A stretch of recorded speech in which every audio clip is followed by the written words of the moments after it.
ಅನ್ನದಾತ ಸುಖೀಭವ ಕಾರ್ಯಕ್ರಮದ ಸಮಸ್ತ ವೀಕ್ಷಕರಿಗೂ ಈ ವಾರದ ರೆಟ್ರೋ ಟು ಮೆಟ್ರೋ ಕಾರ್ಯಕ್ರಮಕ್ಕೆ ಸ್ವಾಗತ ಸುಸ್ವಾಗತ. ಇದು ಜರ್ನಿ ಆಫ್ ಕನ್ನಡ ಸಿನಿಮಾ.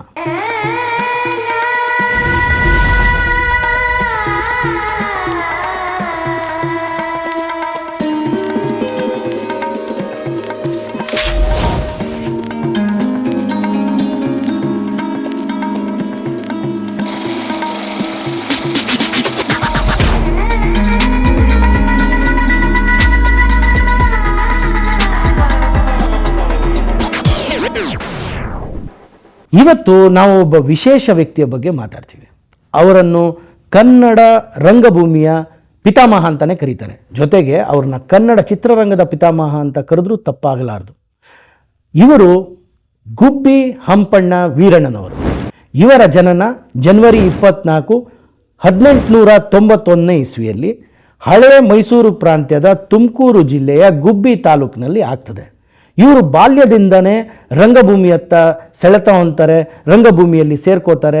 ಇವರ ಬಾಲ್ಯ ರಂಗಭೂಮಿಯಲ್ಲಿ ಚೈಲ್ಡ್ ಆರ್ಟಿಸ್ಟ್ ಆಗಿ ಕೆಲಸ ಮಾಡ್ತಾ ಮಾಡ್ತಾ ಜೊತೆಗೆ ಬೆಳೀತಾ ಇವರು ಒಂದು ನಾಟಕ ಕಂಪನಿಯನ್ನೇ ಹುಟ್ಟಾಕ್ತಾರೆ. ಆ ನಾಟಕ ಕಂಪನಿಯ ಹೆಸರು ಶ್ರೀ ಚನ್ನಬಸವೇಶ್ವರ ನಾಟಕ ಕಂಪನಿ ಅಂತ. ಸೊ ಆ ನಾಟಕ ಕಂಪನಿಯಿಂದ ಹಲವಾರು ಜನನ್ನ ಚಿತ್ರರಂಗದ ಒಳಗೆ ತಂದಿರೋ ಹೆಗ್ಗಳಿಕೆ ಗುಬ್ಬಿ ವೀರಣ್ಣ ಅವರಿಗೆ ಸಲ್ಲುತ್ತೆ. ಗುಬ್ಬಿ ವೀರಣ್ಣನವರು ನಮ್ಮ ಕನ್ನಡ ಚಿತ್ರರಂಗಕ್ಕೆ ಅಡಿಪಾಯವನ್ನು ಹಾಕಿದ್ರು ಅಂತ ಹೇಳಿದ್ರೆ ತಪ್ಪಾಗಲ್ಲ. ಯಾಕೆಂದರೆ ನಮ್ಮ ಕನ್ನಡದ ಮೊಟ್ಟ ಮೊದಲ ಟಾಕಿ ಚಿತ್ರ ಸತಿ ಸುಲೋಚನಾ ಬಂದಿದ್ದು 1934 ಇಸ್ವಿಯಲ್ಲಿ. ಆದರೆ ಗುಬ್ಬಿ ವೀರಣ್ಣನವರು ಅದಕ್ಕಿಂತ ಮುಂಚೆನೇ ಅಂದರೆ 1929 ಇಸ್ವಿಯಿಂದಾನೇ ಚಿತ್ರರಂಗದಲ್ಲಿ ತೊಡಗಿಸ್ಕೋಬೇಕು, ಕನ್ನಡ ಚಿತ್ರಗಳನ್ನ ಮಾಡಬೇಕು ಅಂತ ಇದ್ದರು. ಆದರೆ ಆಗ ಟೆಕ್ನಾಲಜಿ ಏನು ಅಂದರೆ ಮೂಕಿ ಚಿತ್ರನ ಮಾತ್ರ ಸಪೋರ್ಟ್ ಮಾಡ್ತಾ ಇರೋದ್ರಿಂದ ಅವರು ಮೊಟ್ಟ ಮೊದಲು 3 ಚಿತ್ರಗಳನ್ನ ಮಾಡ್ತಾರೆ. ಯಾವಾಗ ಅಂದರೆ 1930, 1931 ಮತ್ತು 1932 ಇಸ್ವಿಯಲ್ಲಿ. ಫಸ್ಟ್ ಸಿನಿಮಾ ಬಂದು ಸಾಂಗ್ ಆಫ್ ಲೈಫ್ ಅಂತ ಟೈಟ್ಲ್ ಇಟ್ಟು ಮಾಡ್ತಾರೆ. ಸೆಕೆಂಡ್ ಸಿನಿಮಾ ಬಂದು ಹಿಸ್ ಲವ್ ಅಫೇರ್ ಅಂತ ಮಾಡ್ತಾರೆ. 3ನೇ ಸಿನಿಮಾ ಹರಿಮಾಯಾ ಅಂತ ಮಾಡ್ತಾರೆ. ಈ 3 ಸಿನಿಮಾಗಳು ಸೈಲೆಂಟ್ ಪಿಕ್ಚರ್ಗಳು ಮತ್ತು ಫಸ್ಟ್ 2 ಚಿತ್ರಕ್ಕೆ ಇಂಗ್ಲೀಷ್ ಟೈಟಲ್ಸ್ನೇ ಇಟ್ಟಿದ್ದಾರೆ. ಇವಾಗ ಜನ ಏನಂತ ಇದ್ದಾರೆ ಅಂದರೆ ಫಿಲಮ್ಸು ಕಮ್ಮಿಯಾಗಿ ಶಾರ್ಟ್ ಫಿಲಮ್ಸ್ ಜಮಾನ ಬಂತು ಅಂತ. ಆದರೆ ನಮ್ಮ ಕನ್ನಡ ಸಿನಿಮಾ ಹುಟ್ಕೊಳ್ಳೋಕ್ಕೆ ಕಾರಣವಾದದ್ದು ಶಾರ್ಟ್ ಫಿಲಮ್ಸ್ಗಳನ್ನ ಅಂತ ತಿಳ್ಕೊಳ್ಳೋಣ ನಾವು. ಮತ್ತು ಇವತ್ತಂತಾರೆ ಏನಂತ, ನಾವು ಪ್ಯಾನ್ ಇಂಡಿಯಾ ಸಿನಿಮಾ ಮಾಡ್ತೀವಿ, ನಾವು ಪ್ಯಾನ್ ವರ್ಲ್ಡ್ ಸಿನಿಮಾ ಮಾಡ್ತೀವಿ ಅಂತ. ಆದರೆ ಗುಬ್ಬಿ ವೀರಣ್ಣನವರು ಪ್ರೊಡ್ಯೂಸ್ ಮಾಡಿದಂಥ ಹಿಸ್ ಲವ್ ಅಫೇರ್ ಅಂತ 2ನೇ ಯಾವುದು ಮುಖ್ಯ ಚಿತ್ರ ಇತ್ತು 1931 ಇಸ್ವಿಯಲ್ಲಿ ಮಾಡಿದಂಥ ಚಿತ್ರ. ಅದರ ನಿರ್ದೇಶಕರು ಬಂದು ಬೆಲ್ಜಿಯಂನ ರೆಫೆಲ್ ಆಲ್ಗ್ಯೋಟ್ ಅಂತ. ಅವತ್ತಿನ ದಿನ ಇದ್ದಂಥ ಒಂದು ಸೋಷಿಯಲ್ ಮೀಡಿಯಾ ಇತ್ತಾ? ಅವತ್ತಿನ ದಿನ ಟೆಕ್ನಾಲಜಿ ಇಷ್ಟೊಂದಿತ್ತಾ? ಇಲ್ಲ. ಆದರೂ ಅಂತಾರಾಷ್ಟ್ರೀಯ ಮಟ್ಟದಲ್ಲಿ ಒಬ್ಬ ನಿರ್ದೇಶಕನ ಅಲ್ಲಿಂದ ಕರೆತಂದು ನಮ್ಮ ಕರ್ನಾಡಲ್ಲಿ ಅದರ ಶೂಟಿಂಗ್ ಎಲ್ಲ ಮಾಡಿ 1931 ಇಸ್ವಿಯಲ್ಲಿ ಆ ಮುಖಿ ಚಿತ್ರವನ್ನು ರಿಲೀಸ್ ಮಾಡ್ತಾರೆ. ಗುಬ್ಬಿ ವೀರಣ್ಣನವರ ಶ್ರೀ ಚನ್ನಬಸವೇಶ್ವರ ನಾಟಕ ಕಂಪನಿ ಬೆಂಗಳೂರಿಗೆ ಬಂದಿದ್ದು 1916 ಇಸ್ವಿಯಲ್ಲಿ. ಆ ನಂತರ ಕ್ರಮೇಣ ಅದಕ್ಕೆ ಗುಬ್ಬಿ ವೀರಣ್ಣ ನಾಟಕ ಕಂಪನಿ ಅಂತ ಹೆಸರು ಬದಲಾಗುತ್ತೆ. ಅದಾದ ಮೇಲೆ 1924 ಇಸ್ವಿನಲ್ಲಿ ಗುಬ್ಬಿ ವೀರಣ್ಣನವರು ಅವ್ರದ್ದು ಓನ್ ಥಿಯೇಟ್ರ್ ಕಟ್ತಾರೆ. ಸುಬೇದಾರ್ ಛತ್ರಾಮ್ ರೋಡ್ನಲ್ಲಿ ಅವರ ಒಂದು ಥಿಯೇಟ್ರನ್ನ ಕಟ್ಕೋತಾರೆ. ಅಲ್ಲಿ ನಾಟಕಗಳು ಪ್ರದರ್ಶನ ಆಗ್ತಾರೆ. ಹಿಂದಿನ ಕಾಲದಲ್ಲಿ ನಾಟಕ ಕಂಪನಿಯಲ್ಲಿ ಹೆಣ್ಣು ಪಾತ್ರಗಳನ್ನು ಗಂಡಸರೇ ಮಾಡ್ತಾಯಿದ್ರು. ಆದರೆ ಮೊಟ್ಟ ಮೊದಲಿಗೆ ಕರ್ನಾಟಕದ ಈ ಕಂಪನಿ ಹೆಣ್ಣು ಮಕ್ಕಳು ರಂಗಭೂಮಿಯನ್ನು ಪ್ರವೇಶ ಮಾಡ್ಬೋದು ಅಂಥೇಳಿ ಅವರುಗಳಿಗೆ ಪಾತ್ರವನ್ನು ಕೊಟ್ಟು ಪ್ರೋತ್ಸಾಹ ನೀಡಿ ಅವರಿಗೆ ರಂಗಭೂಮಿಯಲ್ಲಿ ಪ್ರವೇಶ ಕೊಟ್ಟರು. ಗುಬ್ಬಿ ವೀರಣ್ಣ ನಾಟಕ ಕಂಪನಿಯಿಂದ ಹಲವಾರು ದಿಗ್ಗಜರು ನಮ್ಮ ಸಿನಿಮಾ ಇಂಡಸ್ಟ್ರಿಗೆ ಎಂಟ್ರಿ ಕೊಡ್ತಾರೆ. ಅದರಲ್ಲಿ ಆ್ಯಕ್ಟರ್ ಆಗಿ ಹೊರಹೊಮ್ಮೋರು ಫಸ್ಟ್ ಯಾರು ಅಂದರೆ ಸಿಂಗನಲ್ಲೂರು ಪುಟ್ಟಸ್ವಾಮಯ್ಯ ಅವರು. ಇವರು ಯಾರು ಅಂದರೆ ನಮ್ಮ ಡಾಕ್ಟರ್ ರಾಜ್ಕುಮಾರ್ ಅವರ ತಂದೆಯವರು. ಡಾಕ್ಟರ್ ರಾಜ್ಕುಮಾರ್ ಮತ್ತು ಅವರ ಸಹೋದರ ಇದೇ ನಾಟಕ ಕಂಪನಿಯಲ್ಲಿ ಚೈಲ್ಡ್ ಆರ್ಟಿಸ್ಟ್ ಆಗಿ ಸೇರ್ಕೋತಾರೆ. GV ಅಯ್ಯರ್, BV ಕಾರಂತರು, ಗಿರೀಶ್ ಕಾರ್ನಾಡ್ ಅವರು, ನಮ್ಮ ಹಾಸ್ಯ ಚಕ್ರವರ್ತಿ ನರಸಿಂಹರಾಜು ಅವ್ರನ್ನು ಈ ಕಂಪನಿಯಿಂದ ಇಂಟ್ರಡ್ಯೂಸ್ ಮಾಡ್ತಾರೆ. ಗುಬ್ಬಿ ವೀರಣ್ಣ ನಾಟಕ ಕಂಪನಿಯಿಂದ ಐತಿಹಾಸಿಕ, ಪೌರಾಣಿಕ ಹಾಗೂ ಸಾಮಾಜಿಕ ನಾಟಕಗಳನ್ನ ಜನರ ತನಕ ತಲುಪಿಸ್ತಾ ಇದ್ರು. ಇಲ್ಲಿ ಜನರು ಆ ನಾಟಕಗಳನ್ನ ನೋಡೋಕ್ಕೆ ಮುಂಚೆ ಆ್ಯಕ್ಚುಲಾಗಿ ನಾಟಕಗಳನ್ನ ನೋಡಬೇಕಾದ್ರೆ ಟಿಕೆಟಿಂಗ್ ಅಂತ ಯಾವುದೂ ಇರಲಿಲ್ಲ. ಅಲ್ಲಿ ನಾಟಕ ನೋಡಿ ಆಮೇಲೆ ಶಕ್ತಿಯಾನುಸಾರ ಏನಾದರೂ ದುಡ್ಡನ್ನು ಕೊಡ್ತಾಯಿದ್ರು ಅನ್ನೋ ಒಂದು ಮಾತು ಕೇಳಿಬರುತ್ತೆ. ಆದರೆ ಗುಬ್ಬಿ ವೀರಣ್ಣ ಅವರ ನಾಟಕಗಳನ್ನು ನೋಡೋಕ್ಕೆ ಜನರು ಟಿಕೆಟ್ ಪರ್ಚೇಸ್ ಮಾಡಿ ಬರ್ತಿದ್ರು ಅಂತ ಹೇಳ್ತಾರೆ. ಯಾಕೆ ಅಂತ ಗೊತ್ತಾ ನಿಮಗೆ? ಯಾಕೆ ಅಂದರೆ ಇವರ ನಾಟಕದಲ್ಲಿ ಒಂದು ಸ್ಪೆಷಾಲಿಟಿ ಇತ್ತು. ಏನು ಅಂತಂದರೆ ಪೌರಾಣಿಕ ಮತ್ತು ಐತಿಹಾಸಿಕ ಸಿನಿಮಾಗಳಲ್ಲಿ ಸ್ಟೇಜ್ ಮೇಲೆ ಕುದುರೆಗಳು ಮತ್ತು ಆನೆಗಳನ್ನ ಕುರುಕ್ಷೇತ್ರ ಯುದ್ಧದ ಟೈಮಲ್ಲಿ ಸ್ಟೇಜಲ್ಲಿ ಅಳವಡಿಸಿ ತೋರಿಸ್ತಾ ಇದ್ರು ಅನ್ನೋ ಒಂದು ಮಾತನ್ನು ಕೇಳಿಬರ್ತದೆ. ಬೆಂಗಳೂರಿನ ಮೊಟ್ಟ ಮೊದಲ ಸಿನಿಮಾ ಸ್ಟುಡಿಯೋ ಅಂತ ಕಟ್ಟಕ್ಕೆ ಕೈ ಹಾಕೋದು ಮೊದಲಿಗರು ನಮ್ಮ ಗುಬ್ಬಿ ವೀರಣ್ಣ ಅವರೇ.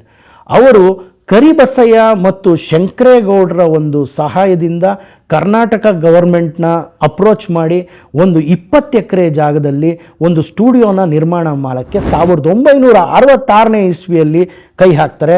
ಅದು ಯಶಸ್ವಿಯಾಗಿ ಪೂರ್ಣಗೊಳ್ಳುತ್ತೆ. 1970ನೇ ಇಸ್ವಿಗೆ ಅದು ಕಂಪ್ಲೀಟ್ ಆಗಿ ಲೋಕಾರ್ಪಣೆ ಆಗುತ್ತೆ. ಅದು ಯಾವ ಸ್ಟುಡಿಯೋ ಅಂದರೆ ನಮ್ಮ ಕಂಠೀರವ ಸ್ಟುಡಿಯೋ ಅಂತ ಏನು ಕರಿತೀವಿ, ಆ ಸ್ಟುಡಿಯೋ. ಅವತ್ತಿನ ಕರ್ನಾಟಕ ಸರ್ಕಾರ 93% ಸ್ಟೇಕ್ ಹೋಲ್ಡರ್ ಆಗಿರುತ್ತೆ ಮತ್ತು 7% ಸ್ಟೇಕ್ ಹೋಲ್ಡರ್ಸ್ ಆಗಿ ಇವರು ಇರ್ತಾರೆ. ಕಾಲಕ್ರಮೇಣ ಏನಾಗ್ತದೆ ಅಂತಂದರೆ ಟೆಕ್ನಾಲಜಿ ಚೇಂಜ್ ಆಗ್ತಾ ಹೋಗ್ತದೆ. 1970s ಟೆಕ್ನಾಲಜಿ ಚೇಂಜ್ ಆಗ್ತಾ ಹೋಗ್ತದೆ. ಇನ್ನೊಂದು ಬೇರೆ ಬೇರೆ ಬೇರೆ ಬೇರೆ ಟೆಕ್ನಿಷಿಯನ್ಸ್ ಬರೋಕ್ಕೆ ಶುರು ಆಗ್ತಾರೆ. ಇದು ಆಗಿನ ಕಾಲಕ್ಕೆ ಹೊಂದುತ್ತೋ ಇಲ್ವೋ ಅಂತ ನೋಡಿಕೊಂಡು ತುಂಬ ಲಾಸಸ್ ಆಗುತ್ತೆ ಕಂಠೀರವ ಸ್ಟುಡಿಯೋನಲ್ಲಿ. ಆಗ ಕಾಲಕ್ರಮೇಣ ಆ ಸ್ಟುಡಿಯೋನ ನಮ್ಮ ಕರ್ನಾಟಕ ಗೌರ್ಮೆಂಟೇ ಟೇಕ್ ಓವರ್ ಮಾಡ್ಕೊಂಡ್ಬಿಡ್ತಾರೆ. 1955ನೇ ಇಸ್ವಿಯಲ್ಲಿ ಗುಬ್ಬಿ ವೀರಣ್ಣ ಅವರಿಗೆ ಸಂಗೀತ ನಾಟಕ ಅಕಾಡೆಮಿ ಕಡೆಯಿಂದ ಒಂದು ಅವಾರ್ಡ್ ಸಿಗುತ್ತೆ ಆ್ಯಕ್ಟಿಂಗ್ಗೋಸ್ಕರ. ಅದು ಆ್ಯಕ್ಚುಲ್ ಆಗಿ highest award for A practising artist ಅಂತ ಹೇಳ್ತಾರೆ. ಅದು ಎಲ್ಲಿಂದ ಸಿಗುತ್ತೆ ಅವರಿಗೆ ಅಂದರೆ Indian academy for music, drama and acting, ಅಲ್ಲಿ ಆ ಕಡೆಯಿಂದ ಅವರಿಗೆ ಆ ಪ್ರಶಸ್ತಿ ಸಿಗುತ್ತೆ. 1972ನೇ ಇಸ್ವಿಯಲ್ಲಿ ಗುಬ್ಬಿ ವೀರಣ್ಣ ಅವರಿಗೆ ಪದ್ಮಶ್ರೀ ಅವಾರ್ಡ್ ಕೊಡ್ತಾರೆ. ಈ ಪದ್ಮಶ್ರೀ ಅವಾರ್ಡ್ ಅನ್ನೋದು ನಮ್ಮ ಇಂಡಿಯನ್ ಅವಾರ್ಡ್ಸಲ್ಲೇ 4th ಹೈಯೆಸ್ಟ್ ಸಿವಿಲಿಯನ್ ಅವಾರ್ಡ್ ಆಗಿರುತ್ತೆ. 1924ರಲ್ಲಿ ಗುಬ್ಬಿ ವೀರಣ್ಣ ಚಿತ್ರಮಂದಿರ ಕಟ್ತಾರೆ, ಸುಬೇದಾರ್ ಚಟ್ರಾಮ್ ರೋಡ್ನಲ್ಲಿ ಅಂತ ಹೇಳಿದ್ದೆ ನಾನು.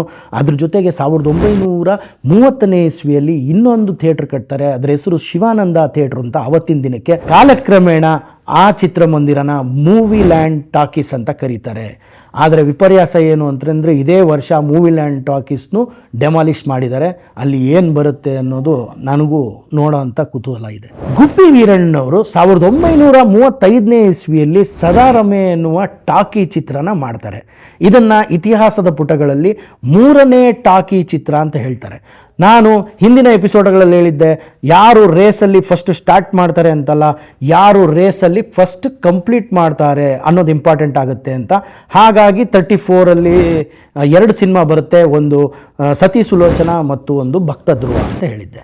ಆದರೆ ಈ ರನ್ನಿಂಗ್ ರೇಸನ್ನು ಶುರು ಮಾಡಿದ್ದು, ಆಟ ಆಡೋಕ್ಕೆ ಹೇಳ್ಕೊಟ್ಟವರೇ ಗುಬ್ಬಿ ವೀರಣ್ಣವರು. ಯಾಕೆಂದರೆ ಇವರು 1929ನೇ ಇಸ್ವಿಯಿಂದನೂ ಚಿತ್ರರಂಗದಲ್ಲಿ ತೊಡಕೊಂಡಿದ್ರು, ಶಾರ್ಟ್ ಫಿಲ್ಮ್ಸ್ ಮಾಡ್ತಾಯಿದ್ರು. ಸೊ ಟಾಕಿ ಪೋರ್ಷನ್ ಅಂತ ಬಂದಾಗ ಇವರು ಮಾಡಿದಂಥ ಮೊಟ್ಟ ಮೊದಲ ಟಾಕಿ ಚಿತ್ರ ಸದಾರಮೆ 1935ಯಲ್ಲಿ. ಗುಬ್ಬಿ ವೀರಣ್ಣ ಅವರಿಗೆ 3 ಜನ ಪತ್ನಿಯರು, ಹೆಸರಿಗೆ ಸುಂದ್ರಮ್ಮ, ಭದ್ರಮ್ಮ ಹಾಗೂ ಜಯಮ್ಮ ಅಂತ. ಮತ್ತು ಗುಬ್ಬಿ ವೀರಣ್ಣ ಅವರಿಗೆ 11 ಜನ ಮಕ್ಕಳಿದ್ರು. ಇವರೆಲ್ಲರೂ ಕೂಡ ಥಿಯೇಟ್ರನ್ನಲ್ಲೇ ಸೇವೆ ಸಲ್ಲಿಸ್ತಾ ಇದ್ದರು, ಅಂದರೆ ರಂಗಭೂಮಿಯಲ್ಲೇ ತಮ್ಮ ಜೀವನವನ್ನು ಕಳೆದವರು. ಗುಬ್ಬಿ ವೀರಣ್ಣ ಅವರಿಗೆ ಥಿಯೇಟ್ರ್ ಮೇಲೆ ಮತ್ತು ಕಲೆಯ ಮೇಲೆ ಎಷ್ಟು ಆಸಕ್ತಿ ಇತ್ತು ಅಂದರೆ ರಂಗಭೂಮಿಯಲ್ಲಿ ತುಂಬ ಆಸಕ್ತಿ ಇತ್ತು ಅನ್ನೋದಕ್ಕೆ ಒಂದು ಉದಾಹರಣೆ ಕೊಡ್ತೀನಿ. ಇವರ ಮಡದಿಯಾದ ಸುಂದ್ರಮ್ಮ ಅವರು ಒಂದು ಪಾತ್ರನ ನಿಭಾಯಿಸ್ತಾ ಇರ್ತಾರೆ. ಪಾತ್ರ ನಿಭಾಯಿಸ್ತಾ ಇರಬೇಕಾದ್ರೆ ಆ ಸ್ಟೇಜ್ ಮೇಲೆ ಆ ನಾಟಕ ಮಾಡ್ತಾನೆ ಅವರು ಕೊನೆ ಉಸಿರು ಎಳಿತಾರೆ. ಆಗ ಗುಬ್ಬಿ ವೀರಣ್ಣ ಅವರು ಆ್ಯಕ್ಟ್ ಮಾಡ್ತಾ ಇರ್ತಾರೆ ಅದೇ ನಾಟಕದಲ್ಲಿ, ಮಕ್ಕಳು ಆ್ಯಕ್ಟ್ ಮಾಡ್ತಾ ಇರ್ತಾರೆ ಅದೇ ನಾಟಕದಲ್ಲಿ. ಆದರೆ ಅವರು ಕೊನೆ ಉಸಿರು ಎಳೆದಾಗ ಗುಬ್ಬಿ ವೀರಣ್ಣವರು ನಾಟಕನ ನಿಲ್ಲಿಸಲ್ಲ, ಮಕ್ಕಳು ನಾಟಕನ ನಿಲ್ಲಿಸಲ್ಲ. ಆ ನಾಟಕನ ಕಂಪ್ಲೀಟ್ ಮಾಡಿ ಆಮೇಲೆ ಅವರ ಪಾರ್ಥಿವ ಶರೀರದ ಕಡೆ ಹೋಗ್ತಾರೆ. ಹೋಗಿ ಏನು ವಿಧಿವಿಧಾನ ಮಾಡಬೇಕು ಅದನ್ನ ಮಾಡ್ತಾರೆ.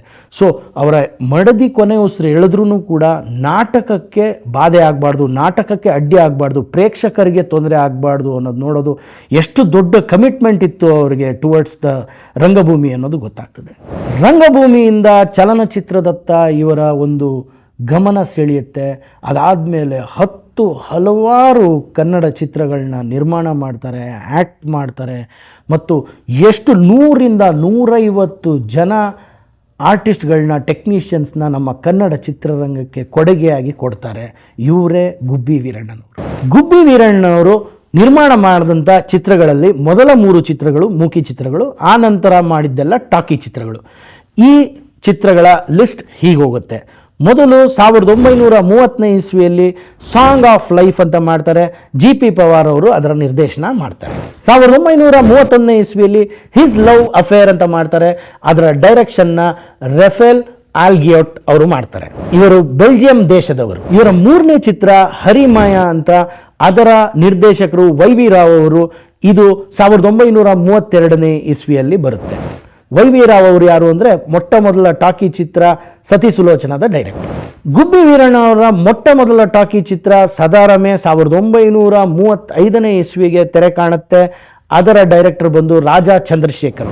1941ನೇ ಇಸ್ವಿಯಲ್ಲಿ ಸುಭದ್ರ ಅನ್ನೋ ಚಿತ್ರನ ನಿರ್ಮಾಣ ಮಾಡ್ತಾರೆ. ಅದರ ಡೈರೆಕ್ಟರ್ P. ಪುಲ್ಲಯ್ಯ ಅವರು. 1942ನೇ ಇಸ್ವಿಯಲ್ಲಿ ಜೀವನ ನಾಟಕ ಅನ್ನೋ ಚಿತ್ರನ ನಿರ್ಮಾಣ ಮಾಡ್ತಾರೆ. ಅದರ ಡೈರೆಕ್ಟರ್ ವಹಾಬ್ ಕಾಶ್ಮೀರಿ ಅವರು. 1945ನೇ ಇಸ್ವಿಯಲ್ಲಿ ಹೇಮರೆಡ್ಡಿ ಮಲ್ಲಮ್ಮ ಅನ್ನೋ ಚಿತ್ರನ ನಿರ್ಮಾಣ ಮಾಡ್ತಾರೆ. ಅದರ ಡೈರೆಕ್ಟರ್ ಸೌಂದರ್ ರಾಜನ್ ಅವರು. 1953ನೇ ಇಸ್ವಿಯಲ್ಲಿ ಗುಣಸಾಗರಿ ಎಂಬ ಒಂದು ಚಿತ್ರನ ನಿರ್ಮಾಣ ಮಾಡ್ತಾರೆ. ಅದರ ನಿರ್ದೇಶಕರು HLN ಸಿಂಹ ಅವರು. 1954ನೇ ಇಸ್ವಿಯ ಬೇಡರ ಕಣ್ಣಪ್ಪನ ನಿರ್ಮಾಣ ಮಾಡ್ತಾರೆ. ಅದರ ನಿರ್ದೇಶಕರು HLN ಸಿಂಹ ಅವರು. ಡಾಕ್ಟರ್ ರಾಜ್ಕುಮಾರ್, ಪಂಡ್ರಿಬಾಯ್, ನರಸಿಂಹರಾಜು ಅವರು ಮುಖ್ಯ ಭೂಮಿಕೆಯಲ್ಲಿ ಕಾಣಿಸ್ಕೊಂಡಿರುವಂಥ ಸಿನಿಮಾ. ಕರ್ನಾಟಕ ರಾಜ್ಯ ಸರ್ಕಾರ ಈಗಲೂ ನಮ್ಮ ರಂಗಭೂಮಿಯ ಕಲಾವಿದರು ಮತ್ತು ನಮ್ಮ ತಂತ್ರಜ್ಞರು ಯಾರಿರ್ತಾರೆ ರಂಗಭೂಮಿಯಲ್ಲಿ, ಅವರಿಗೆ ಅತ್ಯುತ್ತಮ ಸೇವೆಗಾಗಿ ಒಂದು ಪ್ರಶಸ್ತಿಯನ್ನು ನೀಡ್ತಾರೆ. ಆ ಪ್ರಶಸ್ತಿಯ ಹೆಸರು ಗೌರವ ಕೊಟ್ಟು ಗುಬ್ಬಿ ವೀರಣ್ಣ ಪ್ರಶಸ್ತಿ ಅಂತ ಇಟ್ಟಿದ್ದಾರೆ. ಮುಂದಿನ ಸಂಚಿಕೆಯಲ್ಲಿ 1935ರಲ್ಲಿ ನಿರ್ಮಾಣಗೊಂಡಂಥ ಸದಾರಮೆ ಚಿತ್ರದ ಬಗ್ಗೆ ಮಾತಾಡ್ತೀನಿ. ಇದರ ನಿರ್ಮಾಪಕರು ಹಾಗೂ ಮುಖ್ಯ ಭೂಮಿಕೆಯಲ್ಲಿ ಕಾಣಿಸ್ಕೊಳ್ಳೋರು ಗುಬ್ಬಿ ವೀರಣ್ಣ ಅವರೇ. ಸೊ ಇದ್ರ ಬಗ್ಗೆ ಮುಂದಿನ ಸಂಚಿಕೆಯಲ್ಲಿ ಮಾತಾಡ್ತೀನಿ. ನಮಸ್ಕಾರ.